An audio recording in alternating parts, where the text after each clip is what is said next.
ایک حدیث پاک عرض کر کے پھر میں آتا ہوں اس رمضان میں ہونے والے ایک خاص واقعے کی طرف۔ نبی علیہ الصلوۃ والسلام نے ایک مرتبہ بیان کی غرض سے ممبر پر تشریف لائے۔ نبی کی حدیثیں سچ ہیں، نبی کے فرمان بھی، ہمیں ان پہ عمل بھی کرنا چاہیے، سننا نہیں چاہیے، صرف سن کے کان سے نکال دیں، برکت تو ہو جائے گی لیکن فائدہ کیا ہوگا؟ فائدہ ہو ہم سنیں اور عمل کریں۔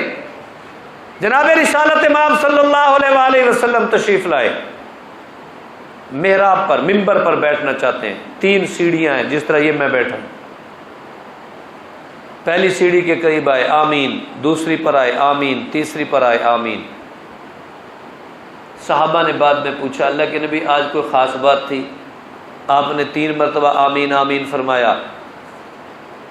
فرمانے لگے ہاں جناب جبریل آئے تھے اور انہوں نے ایک دعا دی، دعا نہیں بد دعا، میں نے اس بد دعا پر آمین کہہ دیا۔ آمین کا معنی اللہ کرے ایسا ہو جائے۔ آپ جب آمین کہتے ہیں، امام ادھر سے کوئی بات کر رہا ہوتا ہے اللہ ہمیں ہدایت دے، مجمع کہتا ہے آمین یعنی اللہ دے دے۔ امام کہہ رہا ہوتا ہے اللہ ہمیں گناہوں سے بچا لے، مجمع کہہ رہا ہوتا ہے آمین، اس کا مقصد ہے اللہ ہمیں گناہوں سے بچا لے۔ جناب جبریل امین نے بد دعا دی، جناب رسول اللہ صلی اللہ علیہ وسلم نے فرمایا آمین، اللہ کرے ایسا ہو جائے جیسا جبریل کہہ رہے ہیں، جیسا جبریل کرے ایسا ہو جائے۔ اب بتائیں جبریل سید الملائکہ فرشتوں کا سردار دعا کر رہا ہے، نبیوں کا سردار آمین کہہ رہا ہے، بچتی ہے کوئی بات؟ بچتی ہے کوئی بات؟ آپ کو ایک لطیفہ سناؤں، بد دعا کی تاثیر سے بندے کتنا ڈرتے ہیں، پھر اندازہ ہو جائے گا۔ ہمارے ایک بزرگ گزرے ہیں مولانا اظہر ولی خان رحمۃ اللہ علیہ، ابھی پچھلے دنوں ان کا انتقال ہوا ہے۔ وہ کہتے ہیں میں پڑھتا تھا مدرسے میں تو کسی فیکٹری کا کوئی آدمی آ گیا، جی استاد جی کچھ بچے دے دو، ہم نے اپنی دکان پہ یا فیکٹری میں تلاوت کروانی ہے، ختم پڑھانا ہے۔ اس دن بھی وہ لوگ خود کم پڑھتے ہیں، ہمیں بلا کے پڑھوا لیتے ہیں۔ تو کہتے ہیں ہمیں لے گئے، فرمانے لگے ہمیں لے گئے۔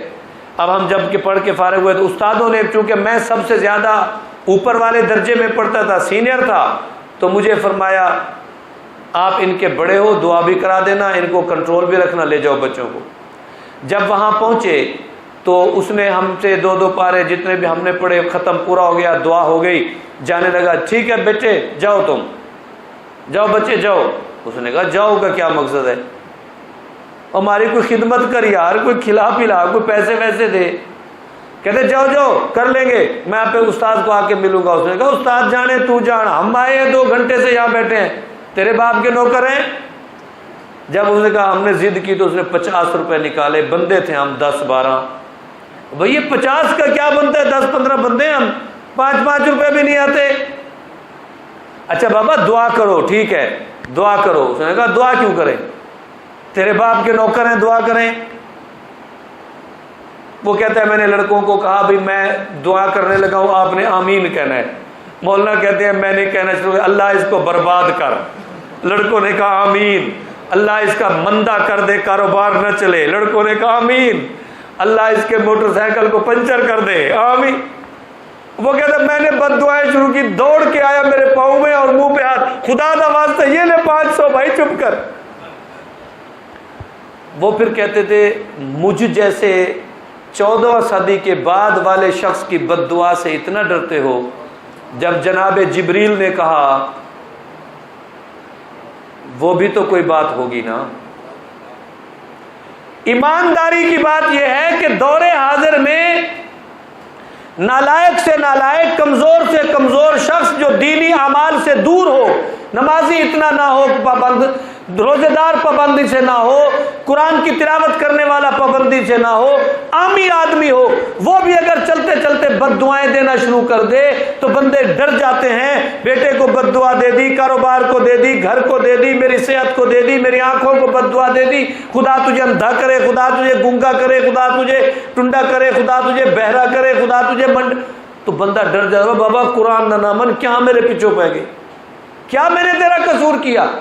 تو اس کا مقصد ہے عامی آدمی کی بد دعا کی وجہ سے ہم اتنے محتاط ہو جائیں کہ اس کی بد دعا کا ازالہ کرے، بابا یہ جو کرتا ہے کہتا ہے کرو، بد دعا نہ دے ہمیں۔ جناب جبریل امین تشریف لائے اور بد دعا دے رہے ہیں، اور رسول اللہ صلی اللہ علیہ وسلم آمین فرما رہے ہیں۔ اب ذرا سنو وہ دعائیں کیا ہیں۔ ارشاد فرماتے ہیں اللہ کے نبی، جس آدمی کی زندگی میں رمضان آئے اور وہ اپنے گناہ نہ بخشوا سکے، اس پر خدا کی لعنت ہو۔ دعا کس نے مانگی؟ حضرت جبرائیل امین نے۔ اب رسول اللہ صلی اللہ علیہ وسلم نے یوں نہیں فرمایا جبریل رہنے دو، کوئی بات نہیں، فرمانے لگے آمین۔ جبریل واقعی رمضان جیسا مہینہ آ جائے، ایک نیکی 70 گنا بڑھ جائے، ایک پانی کے گھونٹ پر روزہ افطار کرانے کی وجہ سے پورے روزے کا ثواب مل جائے، ایک تلاوت کرنے پر ایک حرف کا ثواب عمومی دنوں میں 10 گنا، رمضان میں 70 گنا کی وجہ سے 700 گنا پھر بھی حاصل نہ کر سکے۔ رمضان شیطان دھوکے میں مبتلا کرنے والا گرفتار، جہنم کے دروازے بند، جنت کے دروازے کھلے ہوئے، پھر بھی بندہ نہ سنبھل سکے۔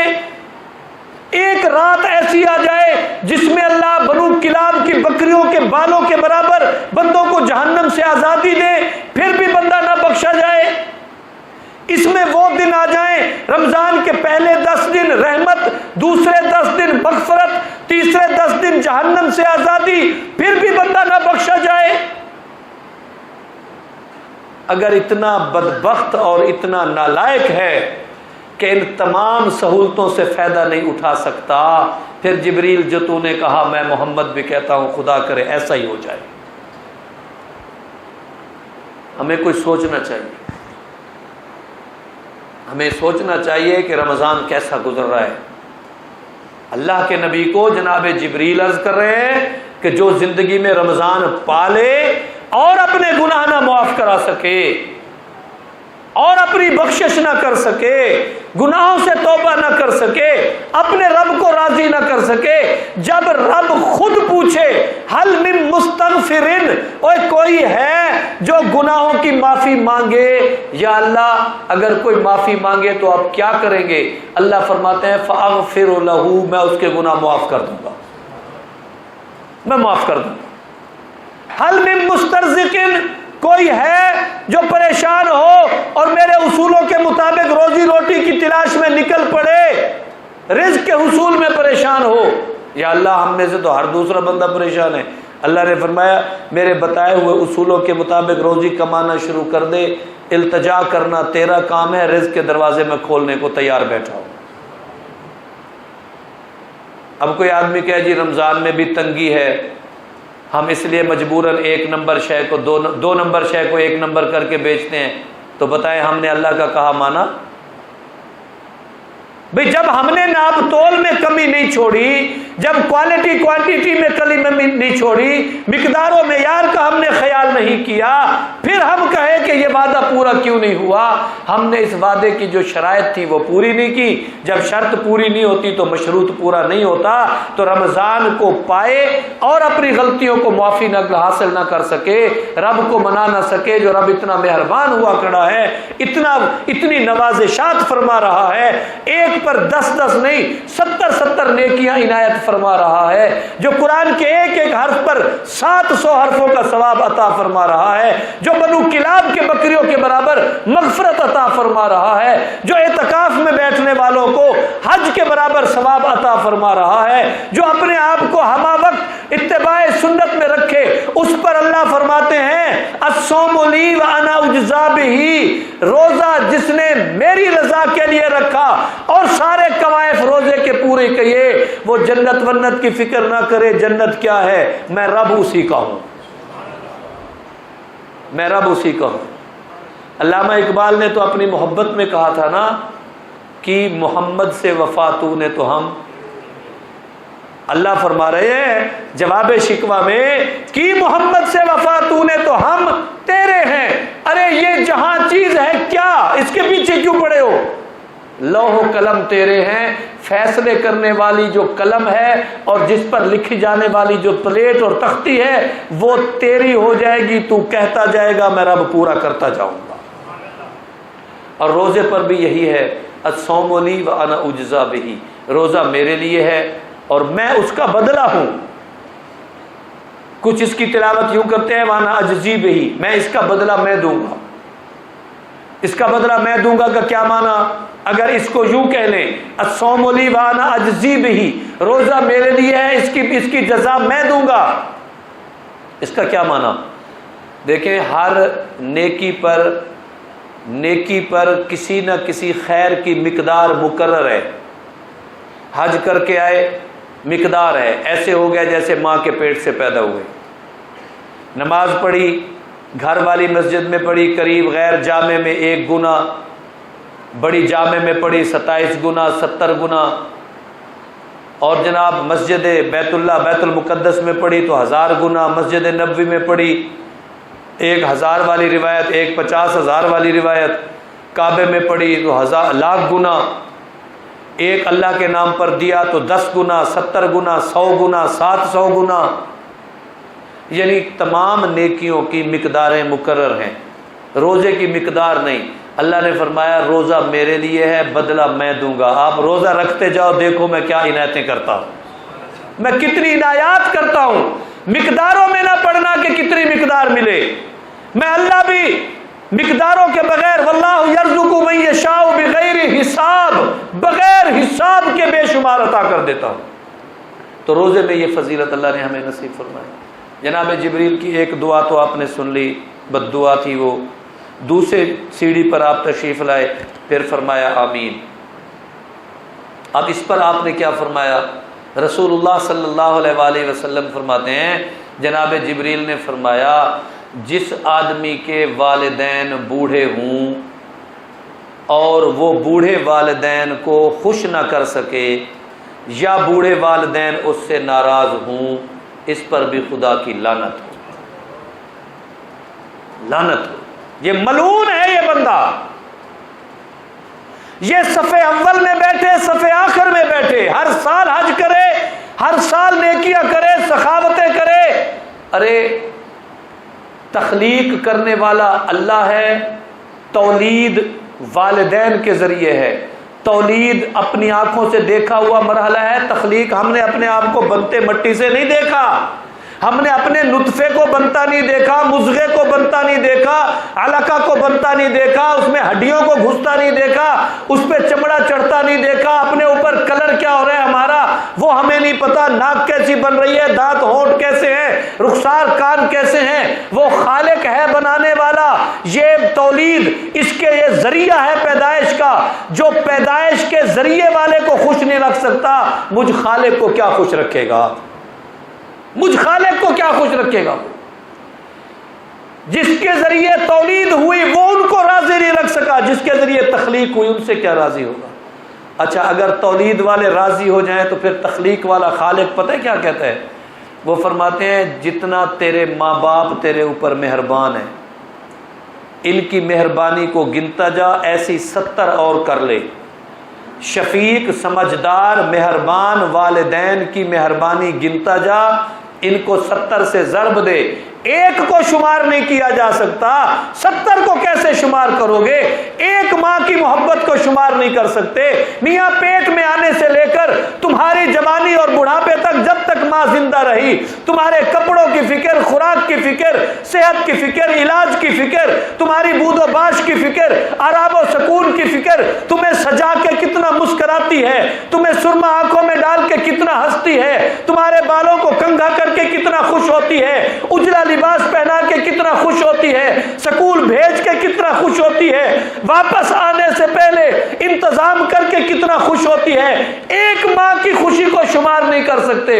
میرے رب نے فرمایا ان کو خوش رکھنا، ان کی ایک کی خوشی تو شمار نہیں کر سکتا، یہ 70 بھی ہو جائیں تو مجھ اللہ کی خوشی اس سے بھی زیادہ ہے، میں تو اس سے زیادہ مہربان ہوں، میں تو اس سے بھی زیادہ مہربان ہوں بندوں پہ۔ ایمانداری سے کہیں ہم بچوں والے ہیں، جب صبح صبح بچوں کو تیار کر رہے ہوتے ہیں، چھوڑ رہے ہوتے ہیں، کوئی ماں ہاتھوں کو چوم کے روانہ کر رہی ہے، باپ پیشانی کو چوم کے بھیج رہا ہے، دادی تھپ تھپا کے بھیج رہی ہے، دادا کس محبت سے بھیج رہا ہے، ننیال کیسے خوش ہو رہے ہیں، واپسی پہ کتنی بے چینی سے انتظار ہو رہا ہے، کتنا ان کے لیے لوازمات تیار ہو رہے ہیں۔ یہ محبتیں تو حق کے تولید والے کی اتنی محبتیں ہیں، یہ جب ولادت والا اتنا پیار کر رہا ہے تو خالق کتنا پیار کرتا ہوگا، خالق کتنا پیار کرتا ہوگا۔ جس نے اس کو خوش نہیں کیا وہ کہاں راضی ہوگا، وہ کہاں راضی؟ جس کے احسان ہاتھوں سے دیکھے، ہاتھوں نے محسوس کیے، کانوں نے سنے، آنکھوں نے دیکھے، اس کے احسانات کا یہ صلہ ہے کہ ہم انہیں ڈانٹ کے بات کرتے ہیں، ان کے احسانات کا یہ صلہ ہے کہ ہم ان کا خیال نہیں کرتے، ان کے احسانات کا صلہ ہے ہم ان کی کبھی دلجوئی نہیں کرتے۔ وہ میرے نبی رحمت کا دیکھو سیلاب آ رہا ہے۔ اللہ کے نبی فرماتے ہیں ارے اپنے ماں باپ کو محبت بھری نظر دیکھ لینا، دیکھ کے خوش ہو جانا، تم اپنے والدین کو دیکھ کے خوشی محسوس کر لو، اللہ تمہیں حج کا ثواب عطا فرما دے۔ پچھلے دنوں میرے باورچی آئے، جامعہ ابی بکر کے جو باورچی ہیں، کہنے لگے میرے کو چھٹی دو سے دو جھاڑے دی۔ میں نے کہا بھائی خیر ہے، روٹی شوٹی کون پکے سی تو میں ایسے حج کرن میں نا، اور میں کہ یار یہ شعبان میں کہڑا حج ہے، شعبان میں کون سا حج عمرہ کرنے جا رہا ہے تو؟ کہتے جی حج عمرے پہ جا رہا ہوں، آپ ہی تو بتاتے ہو کہ ماں باپ کو دیکھنا، خدمت کرنا، ملنا حج عمرے کا ثواب ہے، تو میرا جی چاہ رہا ہے میری ماں جو ہے نا وہاں فلاں شہر میں ہمارا رہتے ہیں بھائیوں کے ہاں، مجھے 2 دن کی چھٹی دیں اور مجھے پیسے ویسے بھی دیں، میں جا رہا ہوں حج کرنے اور عمرہ کرنے جا رہا ہوں۔ میں نے کہا یار یہ کیسی اصطلاح تو نے استعمال کر دی، کیا بات ہے تیری، کیسی اصطلاح استعمال کر دی۔ ماں باپ اولاد کے لیے کتنے، ان کو دیکھنے کے لیے کتنے بے چین ہوتے ہیں، اس کا اندازہ الٹ کر لیں، جس طرح ہم اپنے بچوں کو دیکھنے کے لیے بے چین ہوتے ہیں۔ یہ کنوارے نہیں سمجھیں گے، شادی شدہ سمجھیں گے کہ ہم اپنے بچوں کو دیکھنے کے لیے کتنا بے چین ہوتے ہیں۔ ہم چاہے اس عمر کو بھی پہنچ جائے تو ہمارے والدین بھی ہمیں دیکھنے کے لیے ایسے ہی بے چین ہوتے ہیں، بیٹے آیا نہیں، اتنے دن ہو گئے، ملا نہیں، کہاں رہا تو؟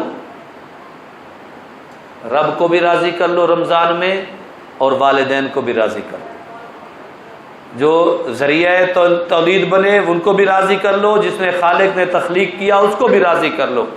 اللہ کے نبی فرماتے ہیں جناب جبریل نے فرمایا کہ جو اپنے ماں باپ، بوڑھے ماں باپ کو پائے اور ان کو راضی نہ کرے اور ان کا خیال نہ رکھے، ان کی خدمت نہ کرے، وہ اس سے ناراض ہو جائے تو سمجھ لو کہ یہ حق سے دور ہو گیا، بعد عن الحق، اس پر اللہ کی لعنت ہو گئی۔ لعنت کا معنی حق سے دور ہو گیا، اس کو نمازیں اچھی نہیں لگیں گی، تلاوتیں اچھی نہیں لگیں گی، پر اثر نہیں ہوگا اس کے اوپر، کوئی کلام، کوئی بات اس پر اثر پیدا نہیں کرے گی، یہ سخت دل ہو گیا، سخت جان ہو گیا۔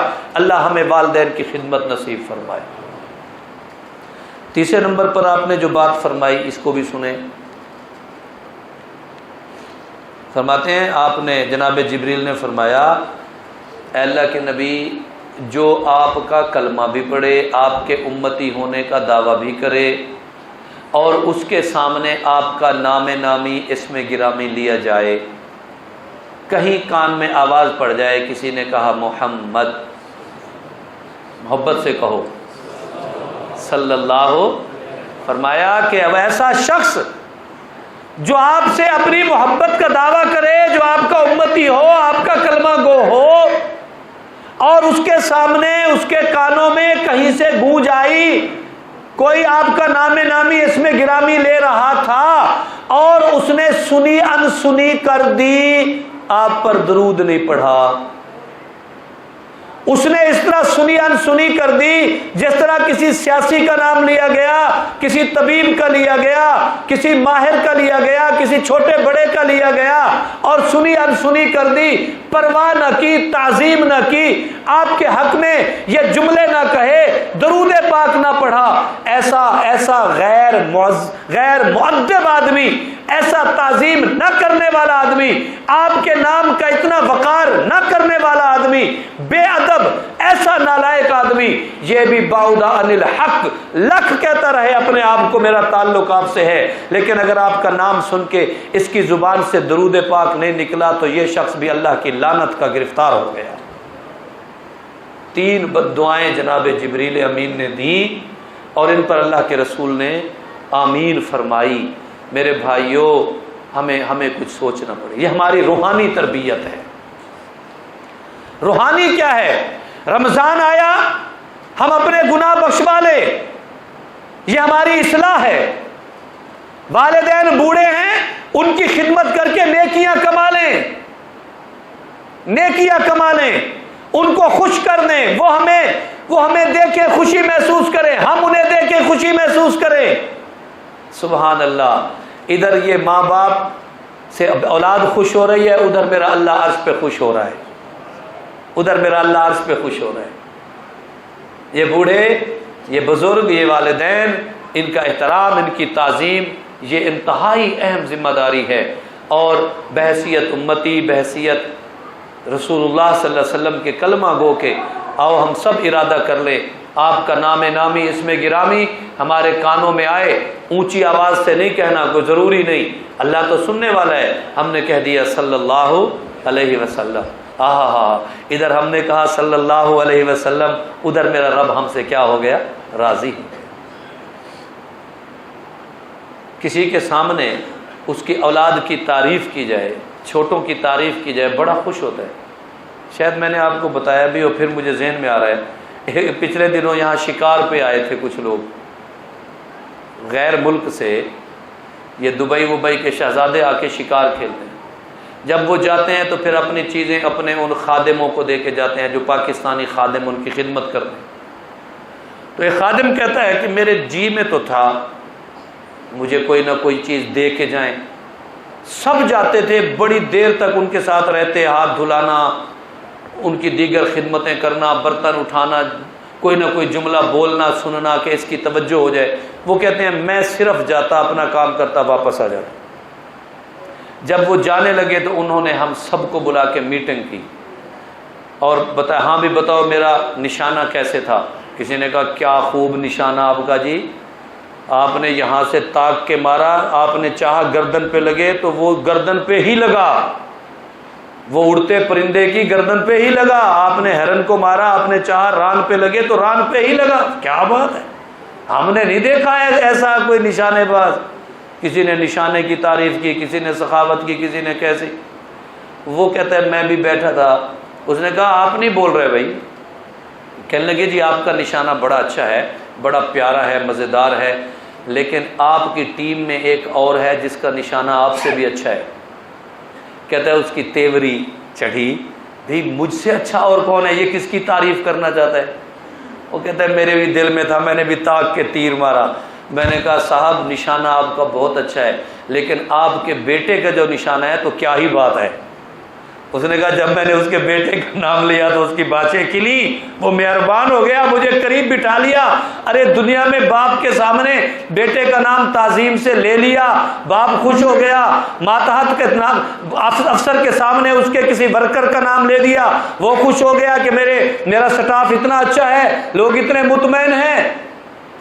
اور جب ہم اللہ کے حضور کہتے ہیں میرے اللہ، یہ مثالیں سجتی بنتی نہیں، لیکن ہم کمزور ہیں تو کمزور عقلوں کو سمجھانے کے لیے جب ہم کہتے ہیں میرے اللہ ہمارے نبی، اپنے نبی جناب محمد پہ درود تو بھیج دے، رحمتیں تو بھیج دے، اللہ کہتا ہے میرے نبی کے بارے میں اس نے کہہ دیا نبی پر تو ہے ہی ہے، اس پر تو میں خود درود پڑھ رہا ہوں، جا اس برکت کی وجہ سے تیرے اوپر بھی 10 رحمتیں عطا فرما دی، تجھے بھی 10 عطا کر دی، تیرے چلو ابھی اور بھی محبت جوش میں تیرے 10 گناہ معاف کر دیے، ابھی اور محبت جوش میں تیرے 10 درجے بھی بلند کر دیے۔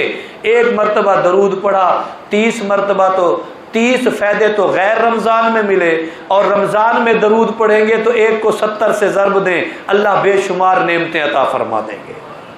اللہ تعالی ہمیں رسول اللہ صلی اللہ علیہ وسلم کی اطاعت نصیب فرمائے، آپ سے محبت نصیب فرمائے، آپ کا قرب نصیب فرمائے۔ مسلمانوں یقین جانو 2 چیزوں کو بڑا کوشش کیا جا رہا ہے کہ ان کو چھیڑنے کی کوشش کی جا رہی ہے، قرآن پاک اور اس کی تعلیم، رسالت امام صلی اللہ علیہ وسلم اور آپ کی تعظیم۔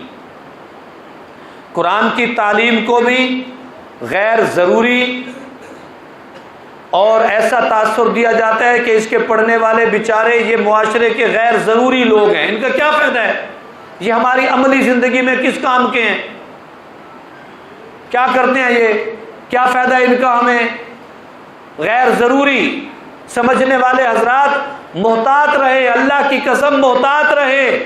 یہی وہ علم ہے جو نصاب آج تک نہیں بدلا، اسی کے پڑھنے والے کو حوصلہ افزائی کی گئی کہ تیری تلاوت پہ اتنا ثواب ہے، تلاوت نہ روکنا ثواب ملتا رہے گا۔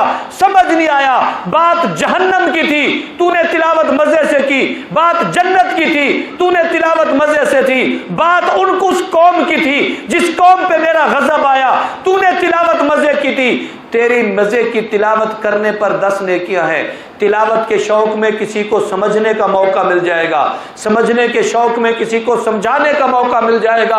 پہلا درجہ بند نہ کرنا، آخر تک دین چلتا رہے گا، تلاوت نہ رکنے دینا، دین کے مسئلے سمجھ آتے رہیں گے۔ اگر کوئی پڑھنے والا باقی نہ رہا تو اس کو سمجھنے والا بھی باقی نہیں رہے گا، سمجھانے والا بھی باقی نہیں رہے گا، تفکر تدبر بھی باقی نہیں رہے گا۔ اسی لیے تو تلاوت کرنا اب اسی کو غیر ضروری قرار دے دیا جائے، میاں محض پڑھنے کا کیا فائدہ ہے۔ اس وقت اس کے ساتھ یہ بے انصافی ہے، رسول اللہ صلی اللہ علیہ وسلم کے حق میں ہم نے جتنے ضابطے اللہ کے قرآن کی روشنی میں، ربی کے فرمان کی روشنی میں طے کیے ہوئے ہیں، ان کو زیر بحث لا کے غیر ضروری سمجھنا یہ نبی کے حق کی توہین ہے۔ ناموس رسالت بھی ایمان ہے، ختم نبوت بھی ایمان ہے، تعلیم قرآن بھی ایمان ہے، رمضان میں نیکیوں کا کمانا بھی ایمان ہے۔ اللہ کے واسطے تمہیں دے کر کہہ رہا ہوں، قرآن سے بھی تعلق کمزور نہ ہونے دینا، نبی سے بھی تعلق کو کمزور نہ ہونے دینا۔ ارادہ کرتے ہو نا اس بات کا انشاءاللہ؟